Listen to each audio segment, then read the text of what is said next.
Hey, my name is Sarah Labus. I'm a Randall County Precinct Chair here in Amarillo. This is our first episode of Republic Nation News. I'm here with Kelly Giles, who is our County Chair, GOP for the Republican Party. Kelly, thank you for joining me today. Well, glad to be here. Thank you for having me. Yes, I and appreciate it. Please tell us a little bit, just a brief intro about yourself, because this is our first episode of doing this. Right. Well, Kelly Giles. I live down east of Canyon. And so I became county chair in May of 23, and have been working in this seat since then. So we've gone through the primary of 24, and so kind of involved in all aspects of politics countywide. Get involved a little bit on the state level, and of course, Ted Cruz was here last week. Yes, and so the big Texan. Yeah, the big Texan. If you weren't there, you missed out. It was a fun night, I'll tell you. So we get involved in just a little bit of everything. But I think one thing I always like to share with people is that we need to remind ourselves from time to time that we are a republic. Mm-hmm. And we have a republic structure. Mm-hmm. And so I'm always reminding people that, hey, we need to stay with the republic structure because that's what's kept us free for 250 years. Absolutely. And so we like to follow up on that. But we've got a lot going today, so I'll let you kind of get the ball rolling. Sure. I'll briefly just say I am a pharmacist here in Amarillo. I'm also a precinct chair that assists Kelly. We are here primarily to get the vote out today. If you would mention, of course, the big day is November 5th. That's right. But would you tell everyone like early voting and kind of the process of when that starts? So let's just do that right off the bat. Early voting begins on Monday. That would be October the 21st. Yes. And it's going to run through November 1st. Mm-hmm. And then there'll be a break. And then we'll come back on Tuesday, November 5th, mm-hmm. and have Election Day. Mm-hmm. So it is very important to vote. Mm-hmm. And if you need information about polling sites or the ballot, please go to randallcountygop.com mm-hmm. and go to that website. We've got all sorts of information there that you'll need in order to exercise your right to vote. We're on billboards. Yes. So we've got billboards up across the city, electronic billboards. We're also on radio, and we're on social media. And, of course, our website as well. So all sorts of information out there. Mm-hmm. Please do access it. And we want you involved in the electoral process because this is how we remain free. We got to exercise our rights. Absolutely. So, Kelly, if someone wants to get involved, because they know this is such a pivotal mm-hmm. and crucial election that's coming up, how would someone get involved or how should they reach out? Well, the best thing is I get lots of calls, but obviously we need to have you come into the office at 3219 mm-hmm. Commerce Street. Okay. If volunteers would come into the office to set up an appointment, why then we'll meet and we'll get to know each other and then we'll get you involved. Okay. But that is the best way, and we do in this day and age we do have to interview people that are coming into the realm. So that's our process, and we'd love to have you. Great. I know as a precinct chair, we're trying to block walk, get those yard signs out. So anyone that wants to volunteer, we definitely want to get the vote out. That is, crucial Absolutely. For this election process. Absolutely. Talking about the election and the candidates, mm-hmm. briefly, just for Texas, could you mention our senator's race that's coming up with Ted Cruz? Yeah. So Ted Cruz is in town. Just this past Wednesday. So it's a tight race. So there's many reasons. I know a lot of people, obviously Trump's our nominee. Right. And so a lot of people feel like, oh, well, he's going to win Texas. Well, yeah, Trump's way ahead in Texas and drastically ahead in Randall and Potter County. Mm-hmm. But remember, this race is close for Ted and some other Supreme Court justices, mm-hmm. Republican Supreme Court justices. So we've got to get to the polls because they need your vote. Mm-hmm. It's not just about Trump, but mm-hmm. that's the big one. Mm-hmm. But Ted needs your votes. Mm-hmm. We want to remain a republic. Mm-hmm. And like I say, republic governance is what's kept us free for 250 years. We don't want to lose that. The Senate is a very close, it could, sway either way, this election cycle mm-hmm. federally. So it is so important that we get out and vote. I did watch Ted Cruz debate Colin Allred. Mm-hmm. And Ted Cruz, I think, did really great. He really pointed to Colin's voting record. And that's what really is telling of, they'll say one thing, but then they vote differently. Absolutely. You're spot on because, personalities are personalities. Sure. Believe it or not, this is hard to believe, but there are some people out there that don't take to my personality. Okay. But it's about policy. Right. You gotta vote for policy. Right. Who will give you the best policy to function in your job, in your community, in your family, in your faith? Who will give you the best policy for that? Right. And for being secure and safe. And so you got to think those things through. Okay. It's about policy. Personalities are fun, but at the end of the day, policy wins the day. One thing I'll mention as well. So Representative John Smithee, he won his primary in March, and he doesn't have an opponent for the Democrat Party, but he is also running to be our House Speaker. Yes, and we want to support John. Sure. John's running for Speaker of the House in Texas, so a lot of people may not know that, but he is. So our rep for the 86th district, John Smithee, and there are problems in the House of Representatives in Texas, and John has been a very positive force in that, and we need John's experience and his leadership down there. And so come give him a vote of confidence. Sure. And also follow through in watching what's unfolding there, because he's going to need our support. And we want John to become that next Speaker of the House, not the last guy. Leland. Also, it would be such a great opportunity for the Texas Panhandle. It would give us a foothold in Austin that's sometimes hard for us to have, just because we only have two, 86 and 87 that really represents our area. So just to give you a little bit of history between Amarillo and Austin. Yes. There used to be a ranch called the XIT. Of course, I'm in ranching, so I always gravitate towards those stories. But anyway, there was a ranch called 10 in Texas. The owners owned 10 counties in Texas. So the way the story was, when you go to Austin and you see that dome, that copper dome there in Austin for the State House and the Capitol, understand that the Texas Panhandle provided the capital to build that. Okay, it was built from the sale of 10 counties in Texas for the XIT Ranch. So just a little bit of history there, but it's a long ways between Austin and Amarillo. It sure is. And so with keeping in mind, we think we have a very good culture and community and a great base of values here in Amarillo. And we want to have our input in Austin and statewide. And so I think John would be a great Speaker of the House. Unfortunately, a lot of people know the story that our current Speaker, although he was an elected Republican, actually was voted in by the Democrats to be Speaker of the House. And he actually put Democrats as committee chairman. And that doesn't sit well with a lot of us Republicans. Sure. So John is a breath of fresh air, and let's support him and get out there and help John. Great. Moving forward to the federal presidential election, which everybody knows about. I watched the interview with Bret Baier with Kamala, and he stated that the country was headed in the wrong direction by 72% of people feel that in the nation. Speak to us about how crucial this election is for Donald Trump and for all of us moving forward. Well, I think the thing that hits home, there's a lot of fronts on that, but let's just hit one that we all feel every single day. When's the last time you went to the grocery store? All right, that hits hard. That inflation is something else. And that's caused by economic policy, bad economic policy. We're spending a lot of money. We're spending a lot of money, printing a lot of money. Sure. And really, inflation is really a tax. The government says, well, I want to spend money on this. Well, we can't borrow the money. We're beyond our tax revenues. So they print the money. And when you print money or cause inflation, that's actually a tax. And so that's one of the big ones.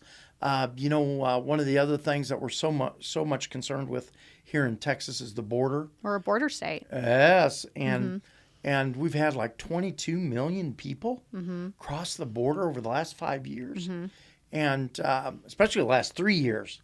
And it's just incredible. And of course, I visited the border. I was down there to actually watch the mechanics of what goes on. Yeah, there's a lot of bad things down there that happened. We have been able to curtail it somewhat.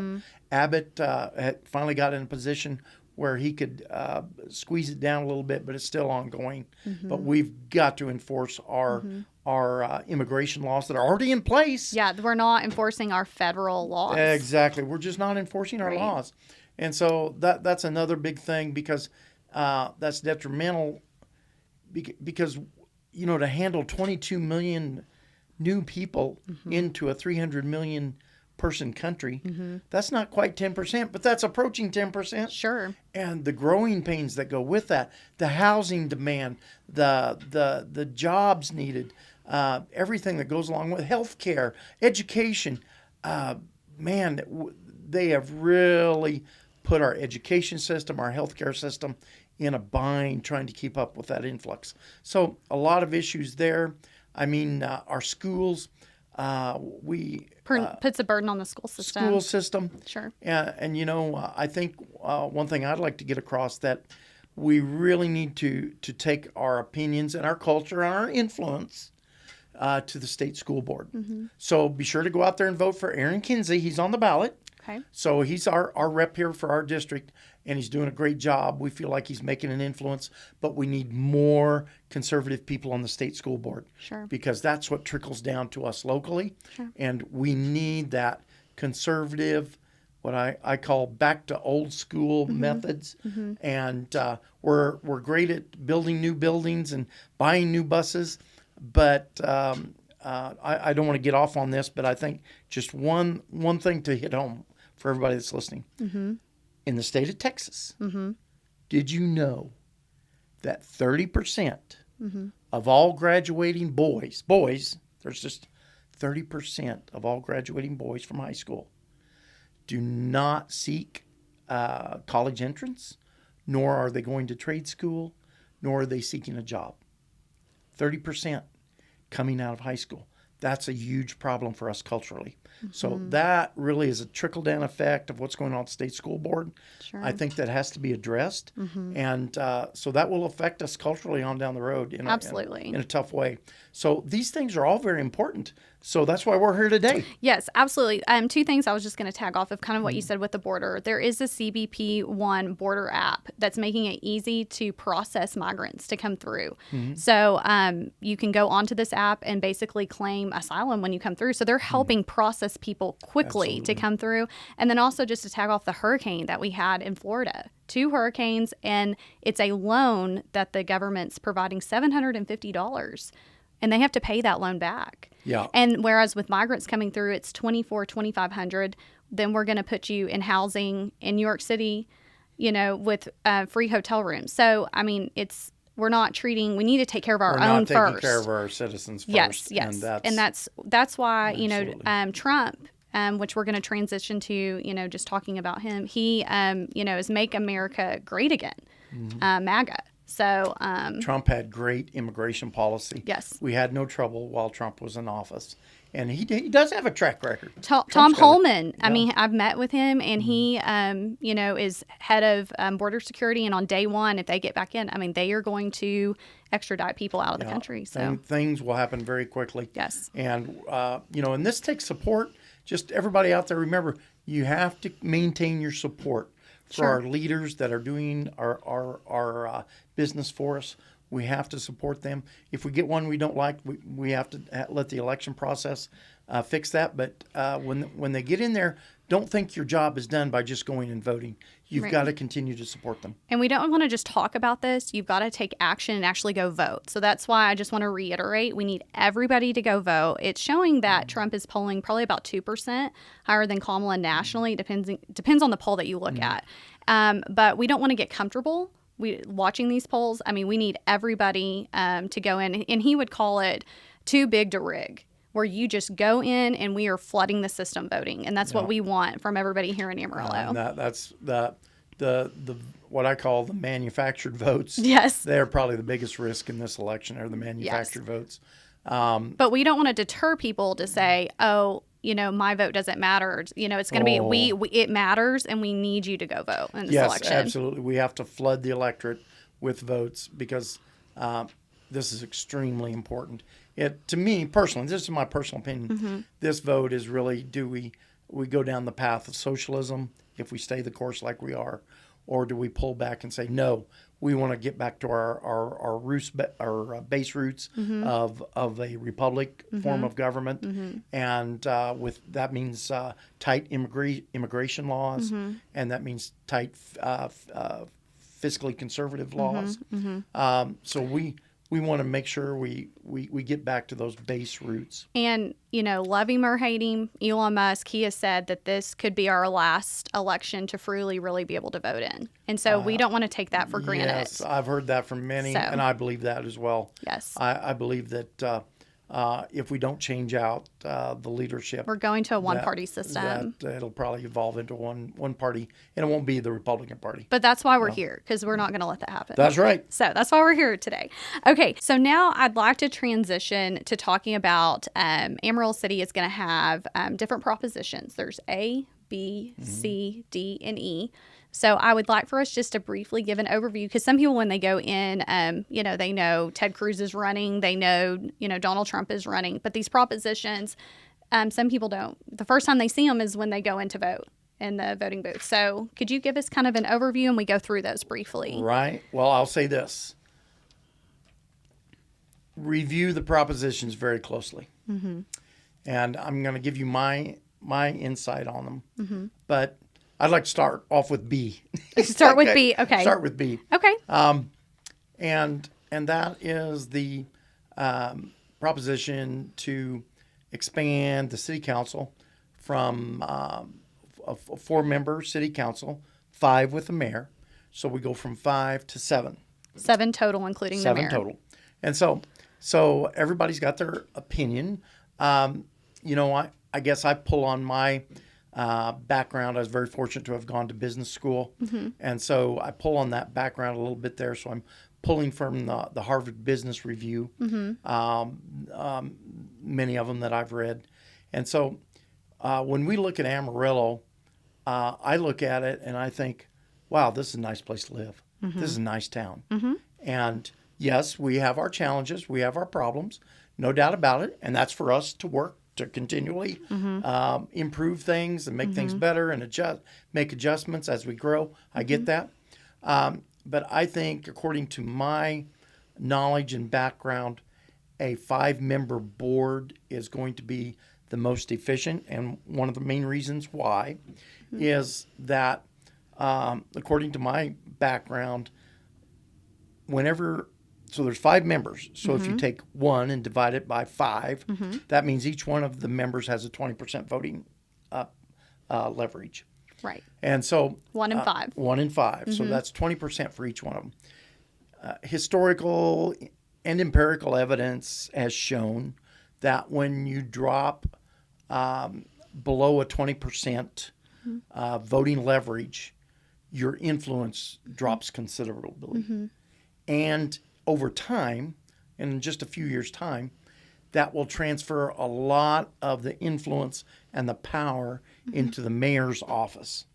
And so for me personally, I think we're doing great, like we are, and also we're at large, which means every single city council member and the mayor are responsible to each and every citizen. And so my concern is that if we enlarge the city council, that will, of course, bring on Prop C, I believe, which will be single district or single member districts, which then will make government less responsive. Because a person will only represent their district. But I know you've got a little bit different spin on it. And I think there's pros and cons just to lay out. So, I guess the fear is if you go from 5 to 7 total is that you could be growing government. So, Republicans like to keep government small. Right. But if you have someone in a single member district, there are certain areas that you'd have to live in that district to represent that population. So it might give an opportunity for certain areas of Amarillo that are not represented as much. Because right now you can go to any city council member. There's, you can call any of the four to discuss an issue. But if you go to a single member district, you have to only talk to that person that's over your district. So that can have pros and cons, but also the pro, I think, would be just representing your district, possibly. Also, it's right now, I think about 40,000 people are represented on average per city council member. It would go to 28,000 to lower it. I think B and C, which we'll get to see, are kind of like bread and butter. They kind of go together. Also, the fear has been if you, with B, growing government, then you're centralizing government as well. But at the same time, if you have a 1 in 7 vote, your vote is not quite as strong. So you might be spreading out the opportunity more with having 7 members possibly. So it's just something to think about on that. And I don't know if you want to add any more to B, and then because we'll move to C. So. I think I look at it and I do like being able to contact anybody, though. I will say that as well. It's been very convenient because on the comeback there, say I'm in District 6, if we expand, somebody calls me and says, hey, Kelly, I got this problem. Well, are you in District 6? Right. Because I'm just representing District 6. We need a new sewer line. Well, District 2 was supposed to get the new sewer line. Well, hey, we want the new sewer line. So as a single member district, I don't look at what's good, or it evolves into a single representative member just looking at what's good for their district and not looking at what's good for the whole. Sure. And so that's where I really like the way the council's set up now. And I just think that there's lots of different ways to look at it. And it is on the ballot so that everybody, so I've heard a couple of different views. So I think we go to the ballot place and we'll let the people decide. We'll settle it there. That's right. Okay. Are you ready to move to Prop C? C. Now? Let's go to C. Okay. So that is the staggered terms. That's right. Where it goes right now, every city council member has to run every 2 years. So this would take it from 2 to 4 years. Right. With that. So what are your kind of thoughts on that? I like Prop C because whether we stay the same or expand, it will create a better continuity of government so that we go to 4 years because literally any board you serve on, it takes you a little over one full cycle, in other words, one full year of being on that board. And you have just 1 year left. Yeah. And you just kind of get your feet on the ground and get solidly planted and wow, here you're up for re-election. And then we all know when you have to worry about re-election, it changes your focus. Sure. So I mean, not that you shouldn't worry about it, but if you have to worry about it every other year, that's one of the problems we have, with the House of Representatives is they're always in campaign mode, rightly so, because they're forced to. Right. So you're talking about the House reps for Texas. Reps. Yes. Yeah, House reps. And so that's one of the downsides. So I think if we go to staggered terms, in other words, there'll be 4-year terms for each city council member. So every 2 years, half the city council will be up for election. And of course, the mayor would also probably be on a 4-year term. But I think that provides continuity of government so that, say we replace 2 council members with 2 brand new people, well, then 2 that have been there for a good amount of time that know all the concerns and all the things that have occurred over their term, they'll be able to bring that knowledge and that confidence forward into that new council, and they can share that experience. And so it provides a little continuity of government. So although I'm not in favor of B, I am in favor of C. Okay. And one thing that I'll add, and we kind of talked about it, the Texas State Board of Pharmacy, they do stagger their terms, but it's 6 years and it's 11 board members, which is different. It's in Austin, it's quarterly. But, if you had 7 people on the city council and then you were having to do 2-year terms, every 2 years, that would be a lot.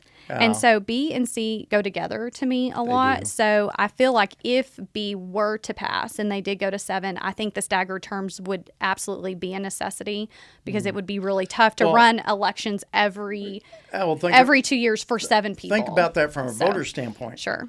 I've got to pick 7 new people, Yes. and they're all running. Sure. I can't put my head around 7 people. for Right, right. City council, It would or be- even 4. It would be a lot It to is. handle. And so it's right now we're four city councilmen at large, which means they're responsible. Each one is responsible for the whole city, all the citizens in the city. Mm-hmm. So I believe at large is definitely an advantage because they look at what's best for the whole city as a whole. Mm-hmm. I think the staggered terms is a good idea. Provides better continuity of government.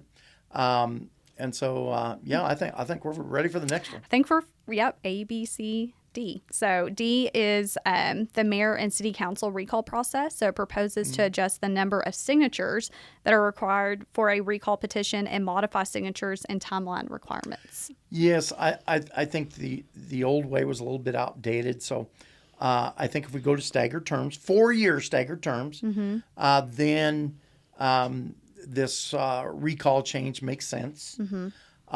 If you're not in favor of a 4-year term, really, if you think about it, if you want to stay with 2-year terms, somebody gets elected, they come into office. It takes them about a year to get their feet on the ground and get a firm grip with what's going on. And then you say, well, after a year, well, I don't like what they're doing. By the time you go through the petition process and you get it on a ballot, well, in just a couple more months, you were going to reelect them anyway. So it really doesn't. The recall process, changing the recall process, really only matters if you go to a 4-year staggered term. Sure. Okay, E. You think any more with E that you can think of that we need to add? I No? think that's Okay. it. Okay, so E is going to be the adoption of a method to file a city council vacancy. So it's going to propose to establish new procedures for filing city council vacancies, including a quote, resign to run provision. I think that logic. So let's just be logical here, because we're Republicans. All right, so we're supposed to be logical. So if you think about that, if a person resigns from the city council, and there's more than 12 months left on their term, then a special election has merit. But if there's less than 12 months on their term left, we're going to have an election anyway. So I think just using logic there. And so E, I implore everybody to read through it carefully. The language is somewhat challenging, but I think E is just kind of one of those things that it is just something that needed to be cleaned up. Or updated. Updated. In our system. Yeah, so it's not a big deal, but it's just some house cleaning. Sure. Is there anything else on the ballot that is on, besides Prop A, which we're going to get to? Is there anything else that you want to add to that? I think just the thing is take the time to learn the propositions and don't be afraid to call people. You can call our Republican office and get my number. I'm glad to talk to you. Or call the city councilman. Sure. That's good too. You shoot them an email. That is the best. And they'll direct you to, where to go. Obviously, listen to this podcast. You're getting information Sure. here. But I think on the balance, I think the only thing we have to talk after Prop A would be, I think, Canyon ISD is having a tax rate election. So that's it. But let's go over cover A first. Okay. So Proposition A is, and it's been a hot topic here in Amarillo. You see it on billboards, you see it everywhere. It's a citizen initiative petition that proposes amending the City of Amarillo Code of Ordinances to declare the city as a sanctuary city for the unborn. Yes. So, well, this is a very passionate issue. Yes. Let me put it that way. So it's very passionate. I'm pro-life. So I look at it and, the state of Texas is already a pro-life state. I mean, where you cannot get an abortion in the state of Texas. So really, this is not about an abortion, the right to have an abortion. It's not. We've already taken care of that. So Sanctuary City is. And when, I'll just add real quick, when Roe v. Wade was reversed, that's when Senate Bill 8 was able to really be effective with the heartbeat bill. Yeah, I'm glad you brought that up. So when that reversed, it took everything back to the states, which Republicans were elated about, and so we have that now. I think we're in real good shape on abortion issues. Roe v. Wade threw it back to the states. Texas stepped up and passed the heartbeat bill. And we've done a lot of good work. And so the Sanctuary City is just kind of an extra punch. But again, I ask everybody to read it carefully and to think it through. And this is something that I wasn't necessarily involved in promoting the Sanctuary City after the City Commission took a 4-1 vote to not back it. And so I kind of stand with the City Commission on that one. So I'll just add, I think, the people that are on one side or the other are very passionate about it. And so we don't want to divide Republicans anymore with this election coming up as well. That's a good with point. Trump and with Ted Cruz that's running. He's in a hot contested race. One of the things I think people are concerned about, though, is the possible loophole of Senate Bill 8 and closing that loophole. So there are 3 things, and, with being a pharmacist, it's, been interesting to read the ordinance. It's very long. It's 18 pages. It's very detailed. One of the things that I had been told at one point was that you could not have an IUD, but you can have an IUD. It doesn't include that into the ordinance. Also, it does not affect Plan B, so that is still accessible. That's not taken away. And then if it's the life of the mother or the life of the baby, that is not part of the ordinance as well. Yeah, So. I think I'll just make a quick point on those of us who are adamant about pro-life. Sure. And for the especially the women out there, is that I'm pro-life and I believe in the sanctity of life for the unborn, obviously. But I think trying to bring a lot of people across the line to join us, I think we have to acknowledge that the mother also has a right to life. So if there is a complication, an emergency, like an ectopic pregnancy, yes, and absolutely. that's also not included in this, which is good. We have to understand that life is life, no matter whether it's a newborn or it's the mother carrying the newborn. That they both have right to life, and we have to make sure that family has all the wherewithal they need to make that very difficult choice. It's very rare, but it does have to be made sometimes. So we don't want to take away from that. Sure, absolutely. Is there anything else you want to add on Prop A? I think it's very passionate. Okay. And so I understand the passion, and I think that you have to vote your heart, mind, and soul on that, and look at it logically. And so I implore people to just understand Prop A very diligently and do your homework on it. Absolutely. Well, in closing, because how many days out are we from the election right now? So early voting starts October 21st. Okay. And that's Monday, and then it'll run through November 1st. Yes. And then we'll have election day on November 5th. So before we go, I want to make, Canyon ISD has got a tax rate election on the ballot. And so we voted on this back in May. So we've already voted on it once, and it was voted down. I just think I want to say that I think the Canyon administration does an excellent job of managing the school system. They've got 3 4A schools that they're managing. That's a lot. But also at this point, with all the inflation, we are going to pay more taxes just on our homes and residences and everything, just because our valuation's gone up so much. So I think we're already going to pay more in taxes. So a tax rate election, in other words, that means raise. Right. We're going to try and raise the tax. I just think probably the timing is not very good for that. Right. And economically, everything is so expensive right now. And Yes. we got that $100,000 tax exemption that was passed through the House. So let's be able to use that. Right, No, let's right. not cushion it and use all that on and- other And things I think possibly. I think that we always support our kids and we always support our education system. But I think we've just right now I think we just need to sit still. I went to Randall High School and graduated in 2009. I loved Randall High School, and I think they were number one in they do a point system. So I think they were number one overall for sports, academics, everything. So that's a big deal. And I think Canyon High School also was top 5 if I'm correct. So we live in a great community. Sure. And so that brings back to another good point. We have a great city. Yeah, it's something to be proud of. We do, and it's in making all these prop changes, we want to be very careful about it because we live in a really great place.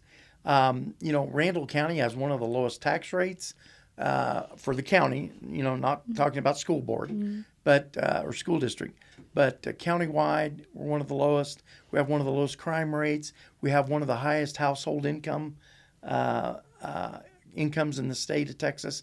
So we're doing a lot of things really good in Randall County. And a lot of people are moving here. And people are moving here. Look at all the houses buildings that are going up Everybody really wants fast. to be in Randall County. They do. And so we love you. We welcome you. But let's keep the good things we've got going. Let's keep them going. Okay, sounds good. All right. right. Thanks, Kelly. Thank you for doing this. I appreciate you very much. You're welcome.